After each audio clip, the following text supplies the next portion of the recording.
ہیں میاں نواز شریف کی بڑی اہم ملاقات اور لیگی رہنماؤں سے اس ملاقات میں تحفظات کو دور کرنے کی بھی بات کی گئی ہے۔ رانا ثناء اللہ صاحب اس وقت آپ کو پتا ہے کہ لندن میں موجود ہیں اور بڑی لیڈنگ پوزیشن پہ ہے، اگر نون لیگ میں دیکھیں بہت سارے حوالوں سے، اور وہاں پر بڑی اہم ملاقاتیں بھی ہو رہی ہیں اور ساتھ ساتھ جو ہے وہ میاں نواز شریف صاحب جو ہیں وہ انسٹرکشنز بھی دے رہے ہیں۔ یقیناً آپ کے علم میں ہے کہ میاں نواز شریف صاحب کے بھی اب وطن واپس لوٹنے میں کچھ عرصہ باقی جو ہے وہ رہ گیا ہے۔ مریم نواز صاحبہ بھی وہاں پر موجود ہیں اور میاں صاحب کی طرف سے یہ بھی کہا گیا ہے کہ لاہور سمیت پنجاب کے کارکنان جو ہیں وہ لاہور ایئرپورٹ پر جمع ہوں اور پرتپاک استقبال جو ہے وہ کیا جائے۔ ناراض دوستوں کے منانے کے حوالے سے بھی بات جو ہے وہ کی گئی ہے۔ بخاری صاحب، اہم ملاقاتیں جو ہیں ان کا سلسلہ ہم دیکھ رہے ہیں کہ جاری ہے، اس اقدام کو کس طرح سے آپ دیکھ رہے ہیں کہ اپنے جو لائل یا مخلص دوست ہیں ان کو نظر انداز نہیں کیا جائے گا، پھر جو لوگ ناراض ہیں ان کو منانے کا ٹاسک بھی رانا صاحب کو دیا گیا؟ دیکھیے، یقینی طور پہ یہ بہت اہم ملاقاتیں ہیں، لیکن جو کچھ وہاں صورتحال زیر بحث آئی ہے یا جو کچھ بھی انہوں نے خواہشات کا اظہار کیا ہے، اس پر بات کرنے سے پہلے میرے خیال سے ایک بات کھل کے کہنی چاہیے۔ مسلم لیگ نون کا جہاں تک تعلق ہے، all is not well in the state of Denmark، وہاں بھی سب کچھ ٹھیک نہیں ہے۔ دیکھیے، عمران خان صاحب جب سے حکومت سے نکلے ہیں انہوں نے محاذ آرائی کو ایک عروج تک پہنچایا ہے۔ انہوں نے اپوزیشن کی یا اس وقت کی حکومت کی یا پی ڈی ایم کی لیڈرشپ کی ایسی تیسی کر کے چھوڑی ہوئی ہے۔ کوئی مسلم لیگ کا بندہ یہاں دفاع کرنے والا نہیں تھا سوائے ایک رانا ثناء اللہ کے، یا وہ مریم نواز اورنگزیب صاحبہ جو ہے پوری لیڈرشپ منظرنامے سے غائب ہے۔ ویئر از حمزہ شہباز شریف سوال اٹھ رہے ہیں، ویئر از مریم نواز سوال اٹھ رہے ہیں۔ اب مریم نواز واپس آ رہی ہیں، ان کو تو تاخیر کرنی ہی نہیں چاہیے تھی۔ دوسری بات یہ ہے کہ اب آپ کن ناراض اراکین کو منائیں گے؟ جو ناراض ہو گئے، آپ نے ان کو مڑ کے دیکھا نہیں ہے۔ غوث علی شاہ سے بات آپ شروع کر دیں جو سندھ میں آپ کا اتنا بڑا سٹالورٹ تھا، بے پناہ نام میں لے سکتا ہوں جو آپ سے ناراض ہوئے، مایوس ہوئے، آپ سے پیچھے ہٹ گئے، آپ کو ان کی نہیں سوجی۔ اب پہلے تو آپ اپنا ہاؤس ان آرڈر کریں، پہلے تو اپنی پارٹی کی تنظیمیں نو کریں جو بالکل ایک طرح سے لاوارث ہے، اس لیے کہ وہ چند لوگ جو ذاتی تعلق رکھتے ہیں آپ سے، مثلا میاں جاوید لطیف صاحب ہیں، جہاں تک شہباز شریف صاحب کا تعلق ہے ان کو تو وزارت عظمیٰ کی ذمہ داریوں سے فرصت نہیں ہے، اس لیے وہ تو پارٹی کے امور دیکھ نہیں سکتے ہیں۔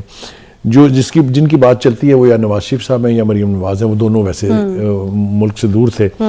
تو حالات ٹھیک نہیں ہیں، جس قسم کے چیلنجز درپیش ہیں اس میں یہ چیف منسٹر بننے کی خواہش بنے گی یا نہیں بنے گی، مسکرا کے جواب دیا، یہ چھوٹی باتیں ہیں۔ آپ ویسے تو خیر بہت دیر کر دی، مہرباں آتے آتے وہی والی بات ہے کہ بہت دیر سے اس طرح کے فیصلے جو ہیں وہ لیے جا رہے ہیں۔ آپ کو لگتا ہے کہ سمت میں ایک قدم اٹھا دیا جو آپ نے بات کی ہے، کیونکہ مریم نواز صاحبہ کہتی ہیں کہ نئی ذمہ داریاں نئے انداز سے ادا کروں گی، کیا اسپیشل انسٹرکشنز لے کر آ رہی ہیں؟ جو چیزیں آپ نے کہیں کہ ان پر کام کرنے کی ضرورت ہے، آپ کو لگتا ہے کہ مریم نواز صاحبہ اس کام کو کنٹینیو کریں گے آ کر؟ دیکھیے، میرے خیال سے ہمیں سچی بات کرنی چاہیے۔ اگر تو پاکستان مسلم لیگ نواز یہ چاہتی ہے کہ وہ پنجاب میں اپنا کھویا ہوا وقار دوبارہ حاصل کریں، وہ پاکستان میں وہ چاروں صوبوں میں اپنی نمائندگی کو انشور کریں، تو یہ بات نواز شریف صاحب کے ذاتی طور پر واپس آئے بغیر نہیں ہوگی۔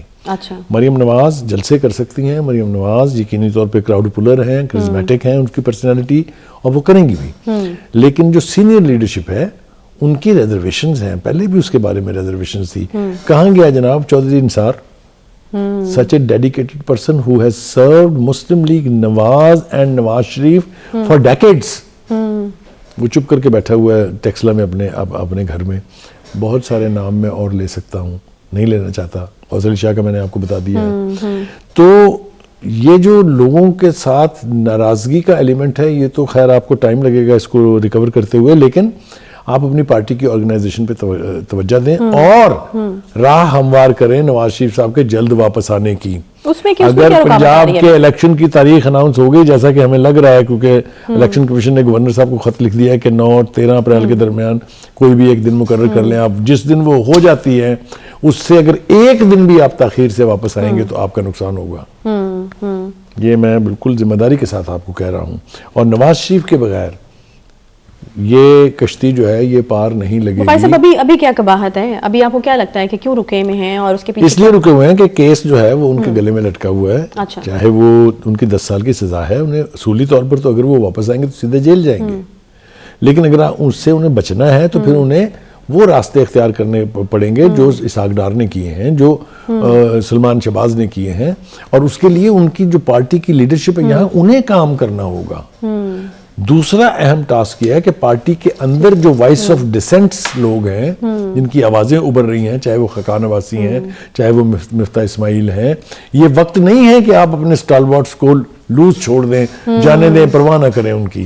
ایک ایک کو, مریم نواز کو جا کے ملنا چاہیے ان سے, ان کا رول ہے. 1.5 سال پرائم منسٹرشپ کی اپنے خاقان عباسی نے, ایک ایکٹ ان کا ایسا نہیں ہے جس نے امبیرس کیا ہو مریم اپنے نواز شریف صاحب کو. اسی طرح سے مفتاح اسماعیل نے جس دور میں آ کے اکانومی کو سنبھالا, وہ اتنا چیلنجنگ ٹائم تھا, IMF منہ کھول کے کھڑی ہوئی تھی آپ کو ہڑپ کرنے کے لیے. ان کو آپ اٹھا کے اگر پھینک دیں ایک بیکار سے مورے کی طرح سے, یہ بڑی زیادتی ہے. یہ سب چیزیں آپ کو ٹھیک کرنا پڑیں گی, ورنہ پنجاب میں یہ کشتی جو چکولے کھا رہی ہے کہیں ڈوب نہ جائے. صحیح, ٹھیک ہے, بہت شکریہ جی. پروگرام کا وقت یہاں پر ختم ہو رہا ہے, اور اب جب تک کہ ہم ریکارڈ کر رہے تھے اپنا شو, تب تک خبر ہی آ رہی تھی کہ مجسٹریٹ کی عدالت فواد چودھری صاحب وہاں پر پیش ہو چکے ہیں, فیصلہ وہاں پر محفوظ کر لیا گیا ہے. تو یہ اب تک کی لیٹسٹ اپڈیٹ اس حوالے سے. اس کے ساتھ ہی پروگرام سے آج آپ سے کو کہیں گے الوداع. کل انشاءاللہ دوبارہ ملاقات ہوگی. خیال رکھیے, تب تک اللہ حافظ.